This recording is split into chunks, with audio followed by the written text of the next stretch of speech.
Boa tarde, pessoal. Estamos aqui novamente reunidos, tá? Com grande prazer desse novo encontro, com a presença da doutora Maria Ângela Gatke, para dar continuidade ao evento que nós tivemos há umas 4 semanas atrás e que não pudemos encerrar devido a uns pequenos probleminhas, mas que já foram solucionados. Então, hoje, pessoal, a oficina é de aprofundamento científico, tá? Com a doutora Maria Ângela, e o tema é revisão sistemática, tá? Antes de passar a palavra para a doutora Maria Ângela, quero agradecer à doutora Suzane Alqueliel pela organização desse evento, tá? E a doutora Maria Ângela tem um currículo maravilhoso, tá? Ela tem graduação em enfermagem pela Unisc, especialização em enfermagem obstétrica pela URGS, mestre e doutora em saúde coletiva pela Unicinos, pós-doutoranda no programa de pós-graduação em promoção da saúde da Unisc e atualmente é professora do Departamento de Ciências da Saúde da Universidade de Santa Cruz do Sul e coordenadora da Comissão de Residência Multiprofissional em Saúde e do Programa de Residência Multiprofissional em Saúde do Hospital Santa Cruz. Coordena os cursos de Lato Sensu de Enfermagem e Terapia Intensiva Adulto e Enfermagem Clínica de Alta Complexidade. Tem experiência na área hospitalar com ênfase em Terapia Intensiva Adulto, Clínica Médica e Maternidade Centro Obstétrico e em pesquisas epidemiológicas. Então, pessoal, vamos aproveitar esse currículo, né? Vamos fazer perguntas no final da exposição da doutora Maria Ângela. Ponham no chat. E agora, pessoal, também vou pedir para vocês darem uma boa tarde ou uma boa noite para fins de presença, tá? Doutora Maria Ângela. Obrigada, Isabel. Então, desejo uma boa tarde a todos, que sejam bem-vindos, então, à nossa oficina de revisão sistemática. Quero agradecer o convite em poder estar mais uma vez aqui, participando desse evento do PPG, do qual tenho feito parte atualmente como pós-doutoranda. Então, agradeço muito essa oportunidade. Infelizmente, a gente não conseguiu encerrar, devido a alguns contratempos, a nossa última oficina, então hoje nós vamos dar continuidade, então, a esse tema, então, sobre revisão sistemática. Vou fazer um apanhado geral agora, no início, e depois a gente segue de onde paramos, Então, nosso objetivo hoje, a gente está compreendendo o que é uma revisão sistemática e as etapas fundamentais para a sua realização, Pergunto para vocês se vocês estão acompanhando a minha tela, se está projetando para vocês os meus slides.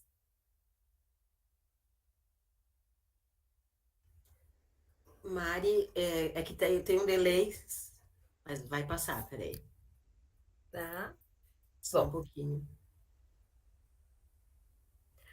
Mas para a gente iniciar falando de revisão sistemática, antes gostaria de só fazer esse apanhado para a gente entender um pouco dos tipos de estudo, para entender onde é que vai se encaixar uma revisão sistemática, Então, os estudos a gente divide normalmente eles em estudos primários e estudos secundários, O que vem a ser os chamados estudos primários? São aqueles estudos originais que os dados foram coletados e analisados, estão relacionados ou à aplicação de intervenções, que é o que a gente vai chamar dos estudos experimentais, que se encaixa todos os ensaios clínicos, ou os estudos observacionais, que devem os estudos de prevalência, de corte, de caso-controle, Na outra família, então, estão os estudos secundários, que são aqueles estudos que se baseiam de outros já publicados, para selecionar as melhores evidências disponíveis, E aí se busca estabelecer conclusões a partir desses estudos primários, E aqui, então, está toda a família das revisões, das meta-análises, dos estudos de avaliação, dos guias de prática clínica, e hoje, então, a gente se atém a falar um pouco mais profundamente na revisão sistemática, E aí, antes a gente pensar nesse conceito, o que é um artigo de revisão, Que é aquela forma, então, que vai se usar de fontes de informação, seja bibliográficas ou eletrônicas, para obtenção, então, de pesquisas de outros autores, para que a gente possa fundamentar, teoricamente, um determinado objetivo. E aqui, então, a gente tem dois grandes tipos, As revisões narrativas e as revisões sistemáticas, Então, só fazendo uma distinção desses conceitos, né, para a gente entender a diferença de uma narrativa para uma sistemática, a revisão sistemática é aquela já baseada em estudos primários também, mas que eles foram selecionados para compor essa revisão de uma forma não sistemática, né? As fontes que foram utilizadas, os métodos de busca, os critérios de avaliação desses estudos e seleção, ele não é padronizado e nem explícito pelos autores. E aí a grande limitação desse tipo de estudo é que eles não conseguem resgatar toda a literatura disponível e acaba não sendo inconclusivas, né? Já a revisão sistemática, né, ela vai um pouquinho além, porque ela vai reunir todos esses dados que se tem sobre um determinado objetivo de pesquisa de uma forma mais organizada, né?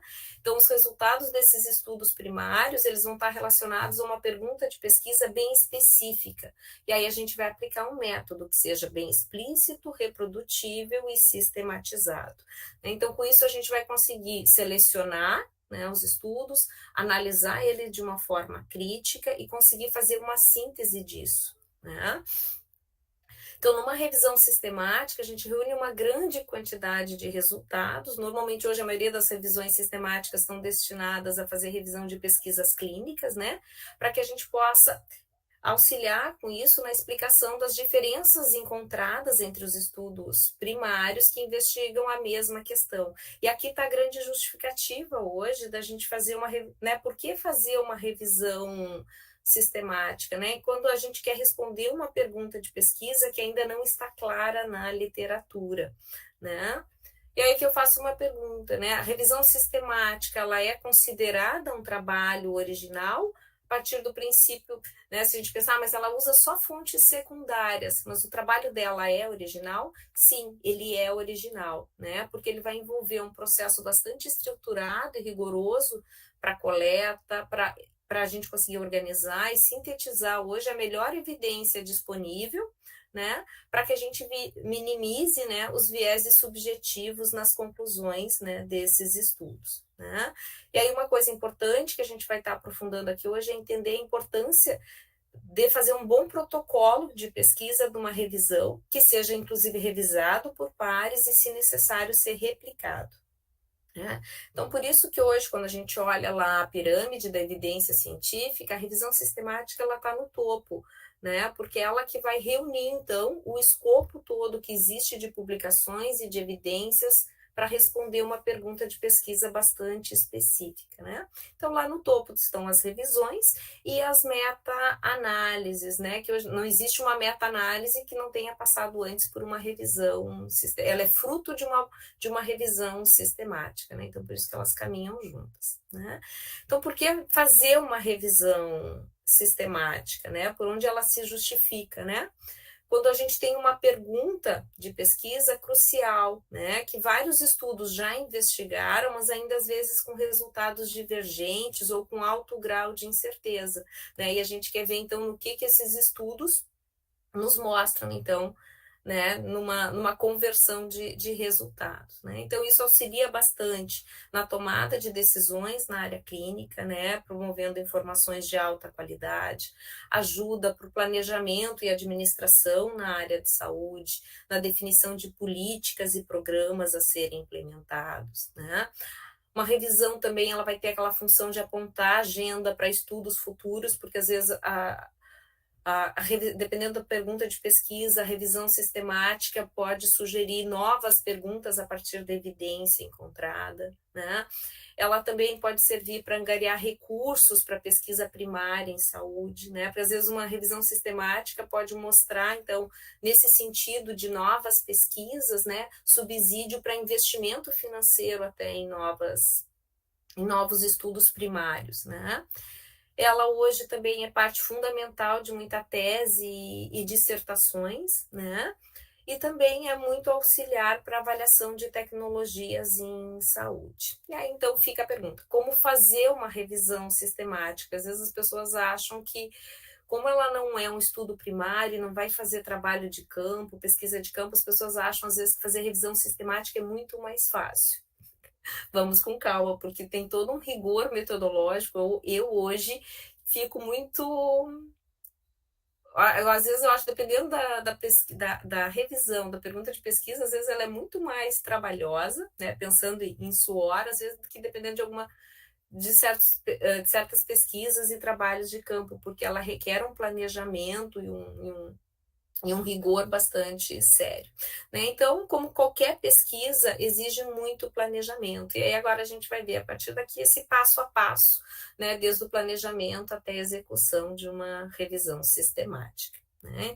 Então, como fazer? A primeira coisa que nós precisamos é definir de uma forma bastante clara a nossa pergunta de pesquisa, né? Que ela tem que ser clara, específica e relevante. E aí, a partir daí, a gente vai buscar a busca, né, da literatura, vamos fazer a avaliação dos estudos, que a gente vai ver agora esse passo a passo, depois a gente combina os resultados que encontramos, né? Aqui hoje vou focar muito na revisão sistemática de estudos quantitativos, né, que podem originar lá no final uma meta-análise, mas hoje também existem revisões sistemáticas de estudos qualitativos, que daí a gente chama, daí é uma meta-síntese, né?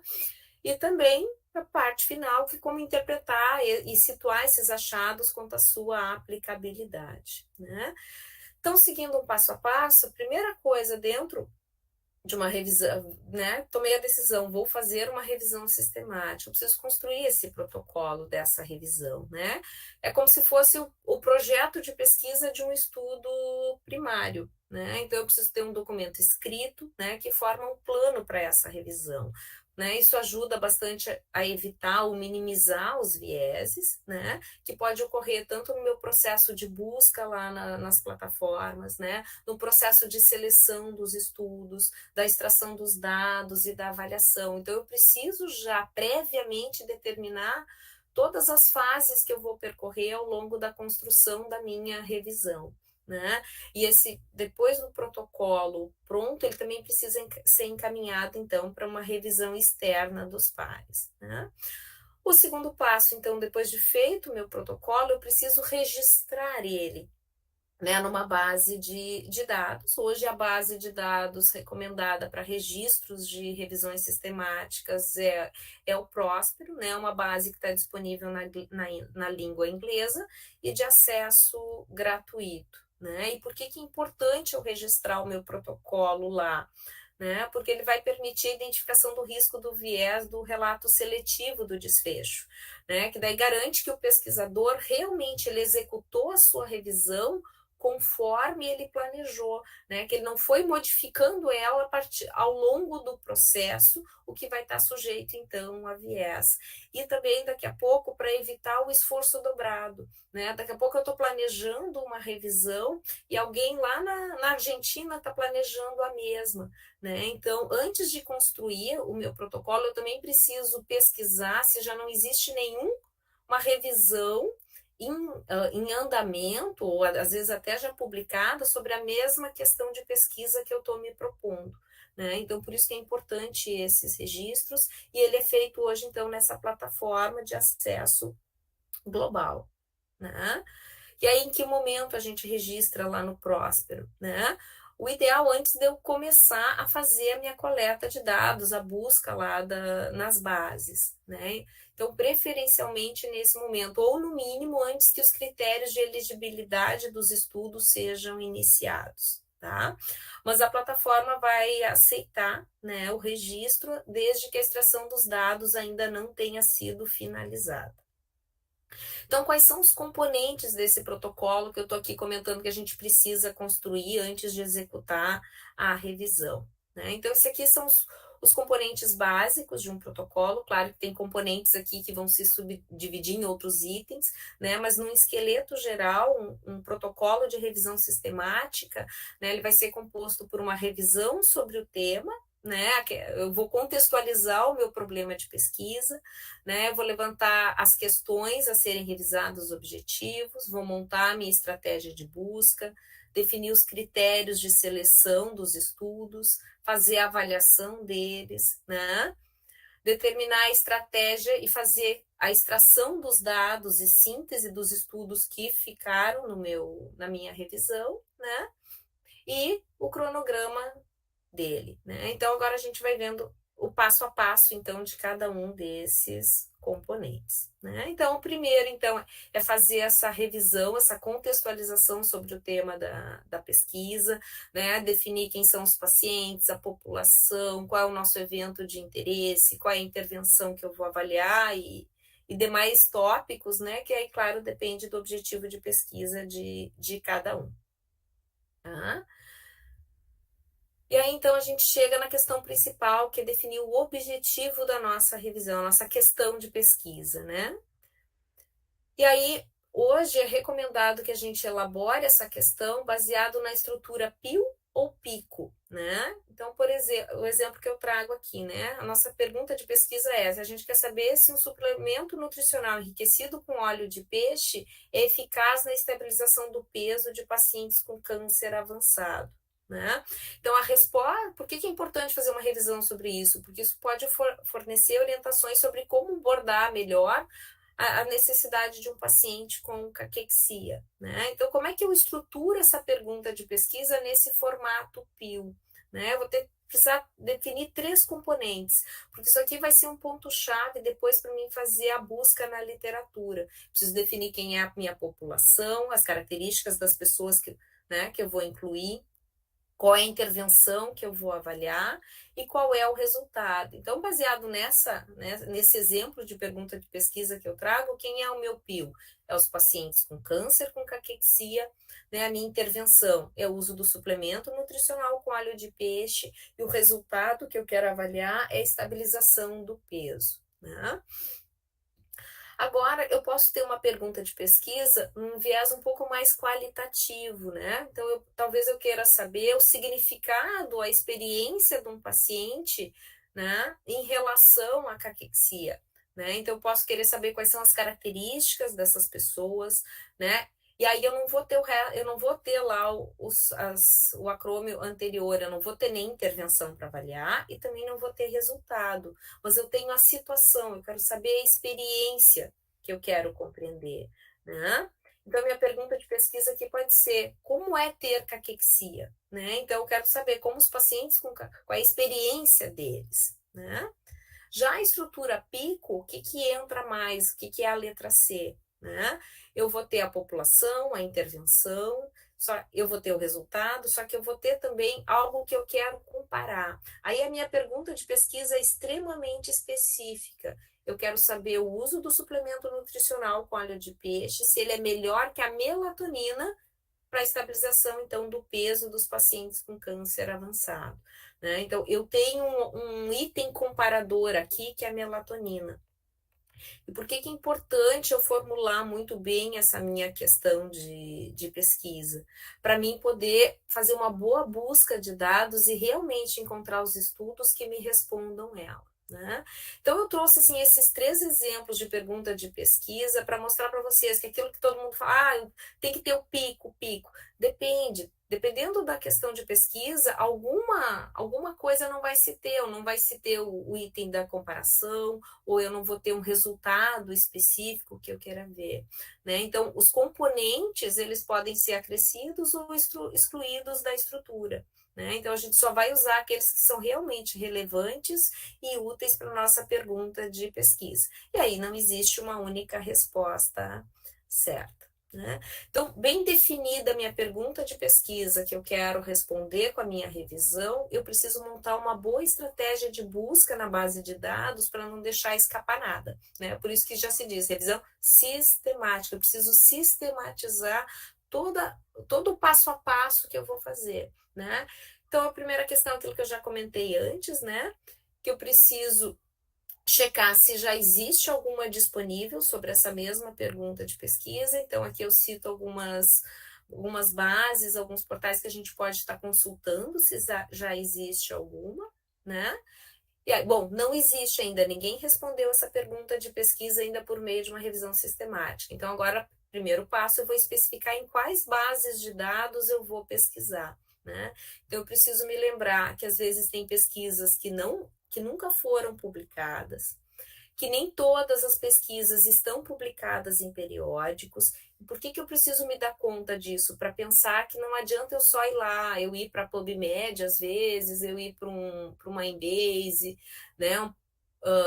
Para um portal de periódicos da CAPES, vai ser suficiente para mim resgatar toda a literatura que eu preciso, né? Por quê? Porque eu tenho que ter muito critério e cuidado nesse momento por causa do famoso risco de viés, né? Que eu vou distorcer os resultados da pesquisa em decorrência de erros sistemáticos, né? Então, eu tenho que lembrar do viés de publicação, né? Que normalmente as revistas tendem a pesquisar resultados positivos, né? E aí, às vezes, pesquisas que não encontrou um resultado tão legal pode não ter sido publicada, mas aquilo também é resultado. Às vezes a gente tem o viés de língua, né, que a maioria dos estudos hoje são publicados em inglês, e às vezes eu tenho um ótimo resultado de uma pesquisa, mas está publicado lá em polonês, né? E aí ele, se eu usar o filtro da língua, ele não vai cair na minha revisão, e daqui a pouco ele tem uma evidência importante que precisaria ser incorporada, né? E a gente tem a questão do viés da cobertura geográfica, né? Que às vezes, por exemplo, dá o exemplo aqui da Lilacs, né? Que é uma base mais de literatura latino-americana, né? Então eu tenho que ver o que eu estou querendo pesquisar para definir a melhor fonte de busca, né? E aí então eu vou fazer a minha busca baseado nos componentes da minha questão de pesquisa, que é o pico que eu acabei de comentar, né? Só lembrando que nem sempre eu vou ter todos os itens ali do pico, dependendo da minha questão, né? E aí definido, né, quem é a minha população, qual é a intervenção que eu estou querendo avaliar, qual é o resultado, eu tenho que definir as palavrinhas-chave para minha estratégia de busca. Né? Definir as palavras dentro de conceitos chaves, escritas alternativas, né? Eu tenho que esgotar todas as possibilidades para não deixar escapar nada quando eu vou para a base de dados, né? Isso aqui nós já havíamos comentado, que é aquela questão de cuidar para usar sempre o OR combinado, né? Então eu vou ver, por exemplo, todas as palavras, em seguida eu vou dar um exemplo aqui, já deixo isso mais claro, né? Evitar usar o not, né? E usar, na hora de fazer a busca, usar os termos convencionados, né? Por exemplo, se eu vou para PubMed, usar o MESH, se eu vou fazer uma pesquisa na BVS, usar os DEX, né? Mas também usar os termos livres em relação àquele MESH, que às vezes na escrita é um pouquinho diferente, e combinar isso, então, com o operador OR, né? E na hora da busca não limitar por língua, deixa vir tudo, depois, né, conforme a gente põe os filtros, né? Eu vou pular aqui um pouquinho, depois eu volto, porque eu quero dar esse exemplo do que eu estava falando da estratégia, tá? Então, por exemplo, eu vou dar um exemplo aqui de como é que a gente descreve lá na metodologia essa estratégia de busca. Então, eu vou dizer, por exemplo, quais as bases que eu usei. Uma coisa importante, a data que foi feita a busca, porque a busca que eu fizer hoje, talvez amanhã eu já vou encontrar outro resultado, né? Então, quando eu parar para fazer a busca da minha revisão, não dá para fazer parte dela hoje. Hoje eu faço da PubMed, mês que vem eu faço da Embase, em setembro eu vou fazer na Central, tá? Tem que ser tudo no mesmo período, né? E aí eu vou dizer como que eu fiz a estratégia a partir dos meus temas de pesquisa. Então, aqui eu trago exemplo. Eu vou fazer uma pesquisa, meus termos eu quero ver adesão à medicação em relação à doença cardiovascular e uso da tecnologia móvel para isso. Então, eu vou ver todas as palavras-chave em relação a elas e os termos convencionados. E aí eu vou usar em combinação. Então, primeiro eu vou combinar, por exemplo, todos os termos em relação à medicação, usando o OR. Depois eu vou combinar todos os termos em relação à doença cardiovascular usando o operador OR, tá?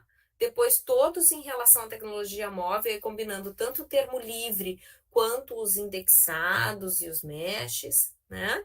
Aí depois eu junto tudo, esses 3 blocos, com o operador booleano AND, né? E aí eu faço uma busca de uma forma avançada, garantindo que eu não deixe escapar nada.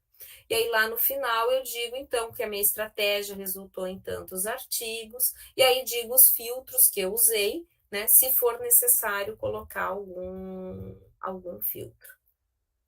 Tá? Não sei se fui clara o suficiente, mas depois no final fica um espacinho para pergunta, a gente pode, né, se alguém... Daqui a pouco eu confundi um pouquinho dessa forma, fico à disposição para a gente conversar um pouquinho mais sobre isso. Né? Aqui eu trago alguns exemplos, né, de boas bases de dados para fazer a busca, né, de bases de estudos primários, né? E aí tem bases hoje mais especializadas para algumas áreas, tem outras bases mais amplas, por exemplo, assim, é mais para os estudos na área da enfermagem, a Pedro na fisioterapia, né? As bases de dados que são mais regionais, tem bases específicas que estão publicados teses e dissertações, né? E aí depende um pouco da minha pergunta, né, de pesquisa, onde que eu vou fazer a busca, mas o ideal é que seja o mais ampla possível e recomendado usar no mínimo 3, 4 bases de dados. Né? E outra coisa importante, né, porque dependendo do que eu quero pesquisar, às vezes eu preciso recorrer à chamada literatura cinza, né, que são relatórios, documentos oficiais, documentos às vezes da OMS, anais de conferência, e aí hoje tem várias formas da gente também fazer busca da chamada literatura cinzenta para compor a revisão sistemática. Né? E depois que a gente montou a estratégia, então a gente precisa revisar ela, suar a camisa, né? E lembrando que cada base de dados, às vezes, tem uma estratégia de busca avançada diferente. A gente precisa adaptar a nossa busca para cada base, né? Um detalhezinho bem importante. Feita a definição, então, da estratégia de busca, eu preciso definir agora os critérios de seleção dos estudos, né, e o procedimento para isso, né? Então, eu preciso deixar bem claro qual é a população que eu vou estar avaliando, qual é a intervenção, o desfecho, né? Outra coisa importante, esse processo de seleção vai ser feito por quantos revisores? O recomendado hoje é que seja feito no mínimo por 2 pessoas e de forma independente. Eu faço, né? Alguém, um outro autor que eu convidei para fazer a revisão sistemática comigo faz também, depois a gente compara se todo mundo encontrou a mesma coisa, né? E tudo aquilo que tiver em desacordo, às vezes um terceiro membro, né, para fazer o ajuste das discordâncias. Né? Feito isso, eu preciso, né, selecionei os meus estudos, defini os critérios de inclusão, agora os que ficaram, eu preciso fazer uma avaliação da qualidade metodológica deles, né? Isso é muito importante, né? Eu preciso avaliar cada estudo incluído na minha revisão em relação como que ele fez a síntese, a seleção dos participantes, como que os dados foram sintetizados, qual a implicação dos resultados, né? E para isso hoje tem muito checklist, né, relacionado para cada tipo de desenho de estudo, que eu vou citar alguns agora, né? E aí eu também preciso dizer os detalhes desse processo da avaliação metodológica também deve ser feita no mínimo por 2 pessoas. Assim como 2 pessoas fez a estratégia de busca e selecionou os estudos, também esses 2 pesquisadores precisam avaliar separadamente a qualidade de cada estudo e depois eles se reúnem para ver se chegaram no mesmo, porque a avaliação às vezes é uma questão, embora tenha os checklists para isso, às vezes, mesmo aplicando o checklist, isso pode se tornar um pouco subjetivo. Então, por isso que é importante que sejam feitas de forma independente por 2 pessoas e depois, então, se reúnem, né? E se houver discordância, chamar um terceiro membro para fazer esse ajuste, dar o chamado voto de Minerva, né? E aí, o que a gente precisa pensar, né? Porque não é porque o estudo está lá publicado na Lancet, né? Que eu não preciso avaliar a qualidade metodológica desse estudo. Preciso sim, né? Não é porque todo estudo está publicado, né, que ele teve um rigor metodológico satisfatório, né? Então, eu tenho que avaliar. Né? Isso também vai me dar o peso desse estudo na hora de eu poder fazer depois a síntese do meu resultado e chegar às conclusões. Né? Então, isso vai ajudar muito para a interpretação e para mim fazer as minhas inferências. Né? Aqui é uma lista, então, dos principais instrumentos hoje de avaliação crítica de estudo. E aí, claro, eu vou escolher um instrumento conforme o tipo de pesquisa que eu incluí na minha revisão sistemática. acho que eu não cheguei a comentar antes, mas uma coisa bem importante na hora de fazer a revisão, não dá para misturar laranja com banana. Né? Então, na hora de fazer uma revisão sistemática, eu preciso definir, eu vou fazer uma. Aí tudo vai depender também da minha pergunta de pesquisa, mas ou eu vou fazer uma revisão sistemática, incluindo estudos de intervenção, ensaios clínicos randomizados, ou eu vou fazer uma revisão sistemática de estudos observacionais. Né? E aí tem instrumentos específicos para cada tipo de estudo. Então, hoje, né, digamos, as duas grandes famílias, mas pensando em estudo de intervenção e estudo observacional, né? Para estudo de intervenção, um dos instrumentos usados é um da Cochrane, que avalia risco de viés para ensaio clínico, né? E o Newcastle, que avalia para os estudos de corte e caso controle, né? Então, esse aqui é um instrumento que passou agora em 2019 por revisão da Cochrane para fazer a avaliação de risco de viés de ensaio clínico, né? E vieses a gente fala tanto, né? Uma palavra tão comum, até trouxe um conceito aqui na apresentação do que é isso, né? O que é um viés, né? Qualquer resultado, uma inferência desviada da realidade, né?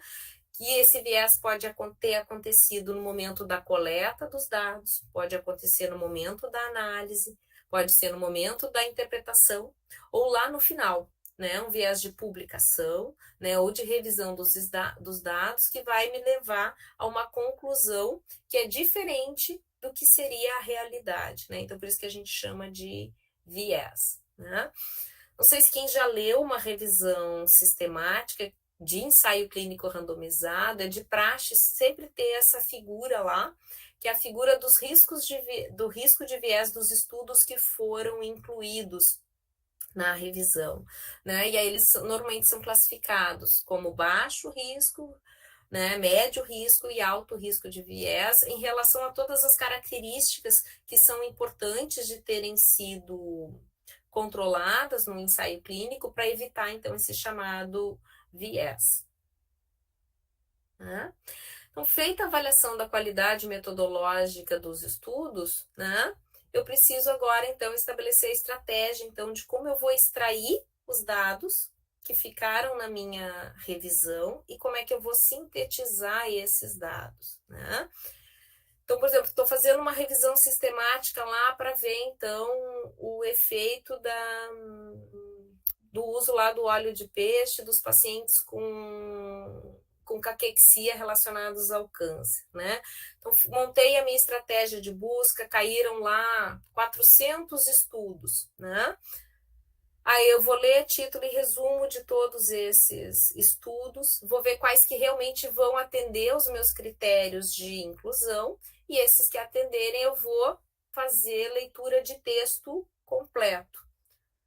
Nessa leitura de texto completo, eu vou realmente ver quem que fica, né? Vou avaliar a qualidade metodológica deles, e agora eu preciso extrair a informação desses estudos, que é para realmente montar o corpo da minha revisão. Né?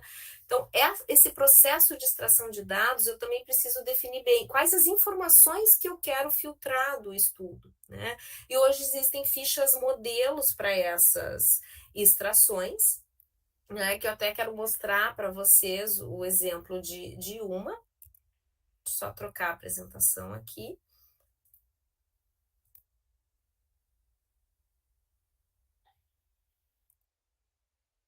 Tá? Que essas fichas tem disponível no site da Cochrane, né? Só que a Cochrane ela disponibiliza ficha para extração de dados de estudos clínicos randomizados, tá? Mas também tem outras fontes onde a gente pode encontrar exemplo de fichas de extração para estudos observacionais também. Tá?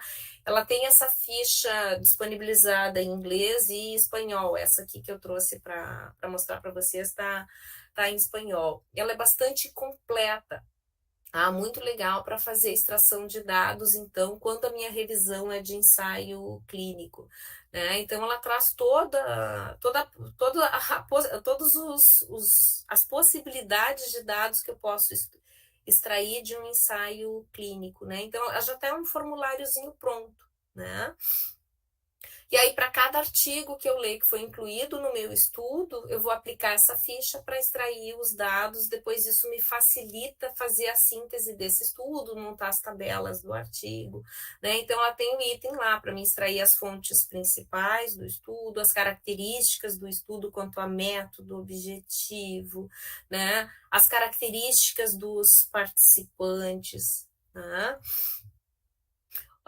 E ela já traz junto também na ficha a avaliação do risco de viés, né, em relação lá a todos aqueles critérios que precisam ser avaliados no ensaio clínico, né? Ela traz já pronto como é que eu faço a extração comparando o grupo de intervenção em relação a grupo controle, né? Os tipos de dados que eu preciso extrair, de como foi feita a análise no ensaio clínico, e é só ir preenchendo, né? Então, eu trouxe aqui a título de exemplo, não sei se alguém já tinha visto esse tipo de ficha, eu acho ela bastante útil.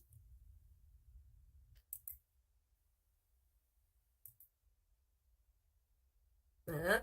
Mas não é obrigatório usar essa, depois cada pesquisador pode adaptar, mas para quem nunca fez uma revisão sistemática, ter uma ficha de exemplo ajuda muito, falo isso por experiência própria. Né? E aí eu também preciso dizer lá no meu protocolo, né, além de dizer os dados que eu vou extrair do estudo, como é que eu vou... E aí que também precisa ser feito no mínimo por 2 pessoas e depois, né, ser unido isso, né, e aquilo que tiver em discordância, como é que vai ser feito por uma terceira pessoa, né?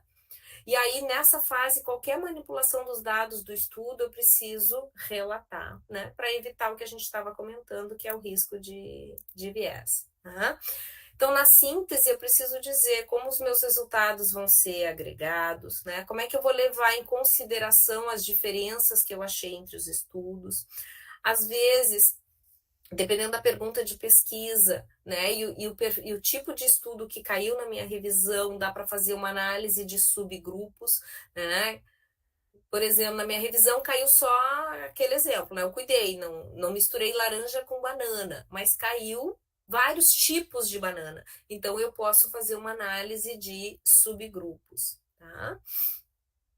Feito isso, a última etapa, então, do protocolo da revisão sistemática é eu montar o meu cronograma, né? Definir as datas importantes de cada etapa, cuidar que algumas etapas não possam se sobrepor, né? E aí, o mais importante é definir uma data final para essa revisão, né? E aí, é possível fazer alguma modificação no protocolo, né? Ao longo do processo, né? Às vezes pode ser necessário mudar ele, né, nesse estágio de seleção dos estudos, porque às vezes eu monto todo um protocolo, né, eu sei que não teve nenhuma revisão sistemática ainda sobre aquele assunto, só que na hora de fazer a busca, eu descubro que não tem nenhum estudo primário ainda publicado sobre aquilo que preencha os meus critérios de inclusão, né?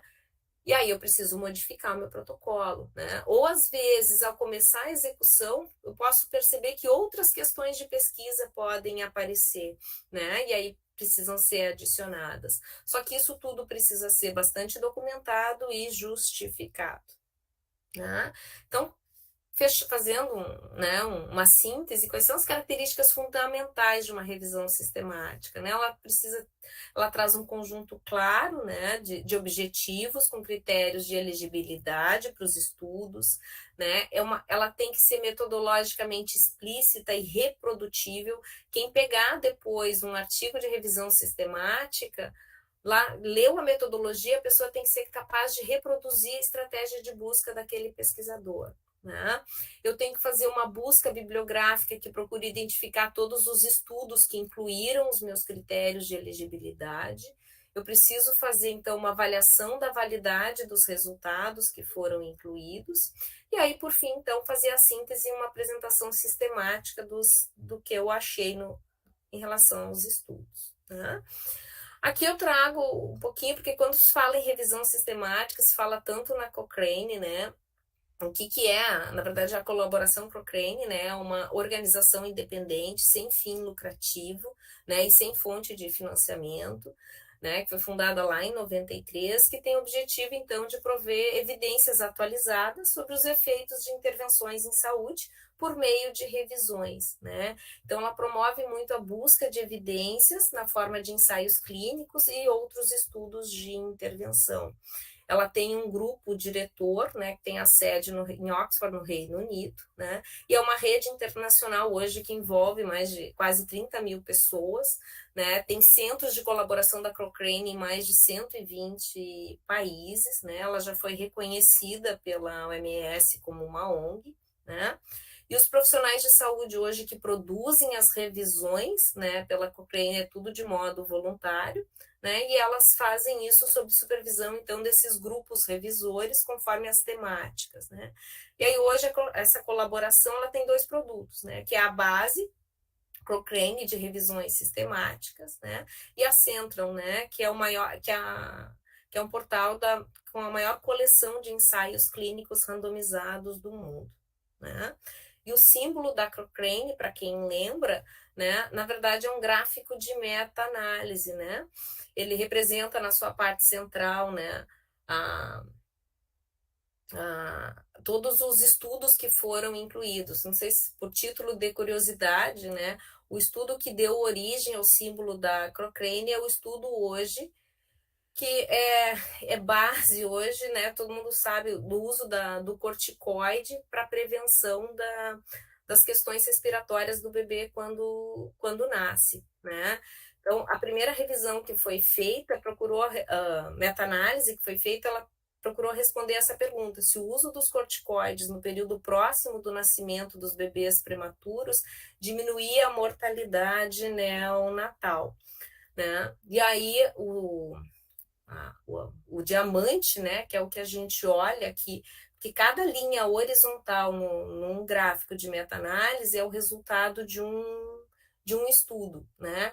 E quanto mais longo é aqui, na linha horizontal, cada estudo, é porque maior foi o intervalo de confiança desse estudo, né? E aí, quando o diamantezinho está aqui para o lado esquerdo, é porque o efeito é protetor do que se está avaliando, quando está para o outro lado é fator de risco, né? Então, esse aqui é a meta-análise desse estudo, então, sobre o uso dos corticoides, e que disse que sim, que o uso do corticoide, ele diminui a mortalidade neonatal, ele é um fator de proteção, né? E aí, a partir dessa meta-análise, né, a Isabel, que está conosco aqui na sala, sabe o quanto isso hoje é uma evidência que ninguém discute na área da obstetrícia. E aí, esse estudo que deu origem a esse símbolo da Cochrane, o famoso gráfico de meta-análise. Estou vendo que o nosso tempo aqui tá se estourando já, né? Então, até podemos continuar um pouquinho, né? Até tinha preparado algumas coisinhas, mas acho que o tempo não vai permitir hoje para a gente falar um pouquinho da sequência da revisão sistemática, que é a meta-análise, né? Mas só para dizer que é o estudo que vai combinar, né? Vai fazer uma combinação estatística de a partir de 2 estudos na minha revisão sistemática, já é possível fazer uma meta-análise, né? Que aí você vai aplicar um cálculo para fazer essa combinação. Tá? Então, vou pular aqui, que não vai dar tempo hoje de falarmos sobre meta-análise, também não era o nosso objetivo, né? E agradeço a oportunidade, né? E fico à disposição. Muito obrigada pela atenção. Foi um prazer, excelente encontro, Maria Ângela. Eu acho que todos que estão participando aproveitaram muito. E agora, Suzane, acho que tens acesso às perguntas? Sim, eu estou colocando aqui, se alguém tem dúvida, pode colocar no chat. Mas, por enquanto, não tem nenhuma questão no chat ainda.